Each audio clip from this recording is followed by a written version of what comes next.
કોઈનો જીવવાનો હક કેમ તોડાય?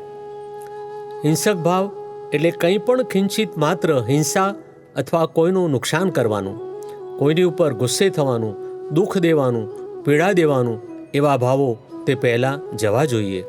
દાદા ભગવાન દાદાશ્રી સૂક્ષ્મ હિંસાની સમજ આપતા કહે છે કે મેં આ અંગે ખૂબ તપાસ કરી છે. દાદા કહે છે, ઉંદર એ બિલાડીનો ખોરાક છે, પણ આ છછુંદર જતું હોય ને તો બિલાડી એને ના અડે.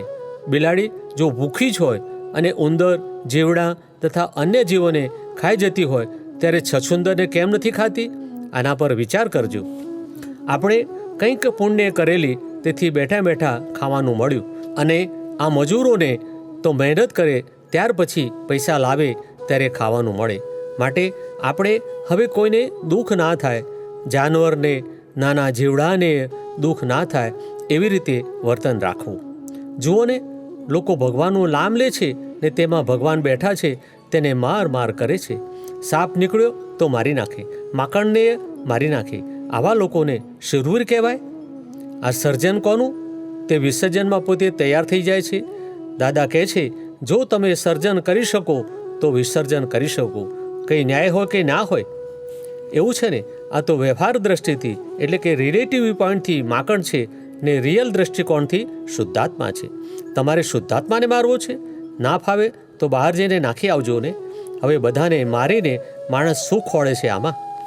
મચ્છરા મારવા, માકડ મારવા, જે આવ્યું હોય તેને મારવું અને સુખ ખોળવું, એ બે સી રીતે બને? એક ભાઈ દાદાને પ્રશ્ન કરે છે, દાદા, ઘરમાં કીડીઓ ખૂબ ઉભરાય તો શું કરવું? દાદાશ્રી કહે છે, જે રૂમમાં કીડીઓ નીકળતી હોય તે રૂમ બંધ રાખો. આને ઉપદ્રવ કહેવામાં આવે છે. કુદરતનો એવો નિયમ છે કે અમુક દિવસ એનો ઉપદ્રવ ચાલ્યા કરે, એનો સમય પૂરો થાય એટલે ઉપદ્રવ બંધ થઈ જાય. એની મેળે કુદરતી. એટલે આપણે રૂમ બંધ રાખો. આ બધું તમે તપાસ કરશો તો એ જળશે. આપણે વિચારવું કે આ કાયમી ઉપદ્રવ છે કે હંગામી. જો રસોડામાં કીડીઓ આવતી હોય તો એના પણ વિકલ્પ છે.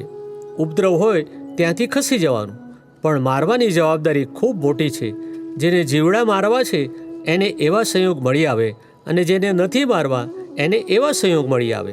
જો તમે નથી મારવા એવો પ્રયત્ન કરશો તો સંયોગો બદલાશે.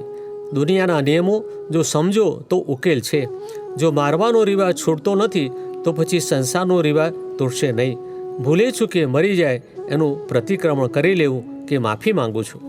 જ્યારે તમે કોઈને મારો છો ત્યારે તે ઘડીએ તમારીમય પરમાણુ બદલાઈ જાય છે અને તમારી અંદર પણ મરી જાય છે. જેટલું તમે બહાર મારશો એટલું મય મરશે.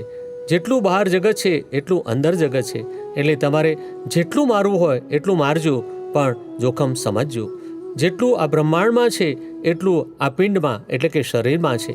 માટે તમે હિંસકને બદલે અહિંસક રહેજો તો હિંસાના સંયોગ તમને ભેગા નહીં થાય. આપતસૂત્ર: એક જ વખતના વિષયથી અબજોનું નુકસાન છે, ભયંકર હિંસા છે. આપતસૂત્ર 3613 દાદા ભગવાન.